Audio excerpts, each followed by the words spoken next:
দেশের প্রযুক্তিগত দুর্বলতায় লাখো নাগরিকের তথ্য ফাঁসের মতো ঘটনা ঘটে গত বছরের জুলাইয়ে। কিছুদিন পরপর সফটওয়্যার ও ওয়েবসাইটের দুর্বলতার সংবাদ শঙ্কিত করে দেশের মানুষদের।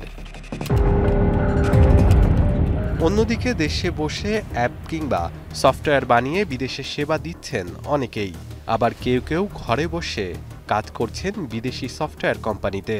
বিদেশের নানা সমস্যার সমাধানে প্রযুক্তিগত সব সেবা দিচ্ছে ছোট বড় নানা কোম্পানি। এতে যেমন মিলছে বড় অঙ্কের অর্থ, তেমনি তাদের কর্মদক্ষতায় খুশি সেবা গ্রহীতারা। তবে দেশের বাজারে এখনো কেন বিশ্বাস অর্জন করতে পারেনি তারা? বারবারই যেটা প্রশ্নবিদ্ধ হয় বাংলাদেশের গভর্নমেন্ট লেভেলের কাজগুলোতে, সেগুলো টেন্ডারের মাধ্যমে মুনাফা লোভী যারা আছে, দেখা যাচ্ছে অনেক সময় তারা প্রপার টেকনোলজির কথা মাথায় না রেখে শুধু মুনাফার দিকে তাকিয়ে এই প্রবলেমগুলো করে।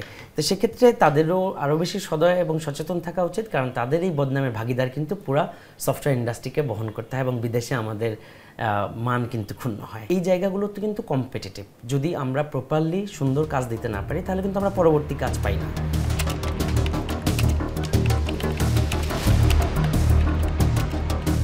সফটওয়্যার খাতে তরুণদের সংখ্যা বেড়েছে, তার সাথে সাথে পাল্লা দিয়ে বেড়েছে ছোট বড় অনেক কোম্পানি ও ফ্রিল্যান্সারদের সংখ্যা। তবে এখনও বিদেশি আধিপত্যের সেই সফটওয়্যারের সংখ্যা কমেনি। 25 বছর ধরে এই সফটওয়্যার ইন্ডাস্ট্রি কেন এত পিছিয়ে? যেখানে প্রতিবেশী দেশ ভারত 12 বছর আগেই সফটওয়্যার খাতে স্বয়ংসম্পন্ন হয়ে উঠেছে, সেখানে দেশের সফটওয়্যার ইন্ডাস্ট্রি এখনও বিদেশি সফটওয়্যারের উপর নির্ভরশীলতা কাটিয়ে উঠতে পারেনি। একই ধরনের সফটওয়্যার দেশে থাকা সত্ত্বেও অনেকেই তা কিনছেন বিদেশ থেকে। এর কারণ হিসেবে ধরা হচ্ছে প্রযুক্তিগত নিরাপত্তা। আমাদের ডেটাটা সিকিউরড না। আমরা যখন বিদেশিদের কাছে এই সফটওয়্যারটা বিদেশির কাছ থেকে নিচ্ছি, তখন আমাদের সকল ডেটা তাদের হাতে। আমাদের ইউজারের ডেটা, আপনি আমাদের এনআইডি ইনফরমেশানস, আমার কত অ্যাকাউন্টে কত ব্যালেন্স আছে, সব কিছু ইনফরমেশন কিন্তু তাদের কাছে আছে। এটা কিন্তু একটা ভয়ঙ্কর দিক হতে পারে ভবিষ্যতে। আসলে আপনি ভবিষ্যৎ মার্কেট ডেটাবেজের উপরে আপনি এই ডেটার যদি সিকিউরিটি না দিতে পারেন, তাহলে আমরা একটা বড় একটা বিপর্যয়ের মধ্যে পড়তে পারি। প্রযুক্তি খাতে সেবার মাধ্যমে বিদেশি মুদ্রা আয়ের লক্ষ্যমাত্রা $5 বিলিয়ন। তবে প্রতি বছর 500 কোটি টাকার বেশি অর্থ দেশের বাইরে চলে যায় বিভিন্ন সফটওয়্যারের লাইসেন্স ও মাসিক সাবস্ক্রিপশন কিনতে। সেই সঙ্গে দেশের অনেক তথ্য চলে যাচ্ছে বিদেশি কোম্পানির হাতে। ডোমেস্টিক্যালি আমরা আর্টিফিশিয়াল ইন্টেলিজেন্সের দিকে অ্যাডভান্স হতে পারবো, ডিজিটালি অনেক ডেভেলপ হবে এবং আমাদের লোকালি সফটওয়্যার ডেভেলপ করার সক্ষমতা অনেক ভালো হবে এবং দেখা যাবে আমরা নিজেদেরকে সাপ্লাই দেওয়ার পরেও আমরা সেটা বিদেশে আপনার সাপ্লাই দিতে পারবো।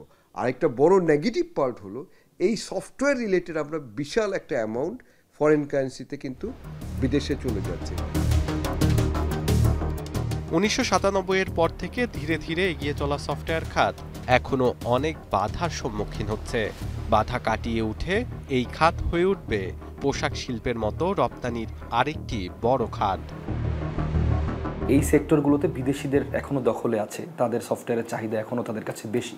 এটার এক্স্যাক্টলি কারণ হচ্ছে যে আমাদের ইন্ডাস্ট্রিটা আসলে, আমাদের সফটওয়্যার ইন্ডাস্ট্রি, আমাদের সফটওয়্যারগুলো আসলে পপুলার হয় নাই, কারণ আমাদের পর্যাপ্ত ইনভেস্টমেন্টের অভাব আছে।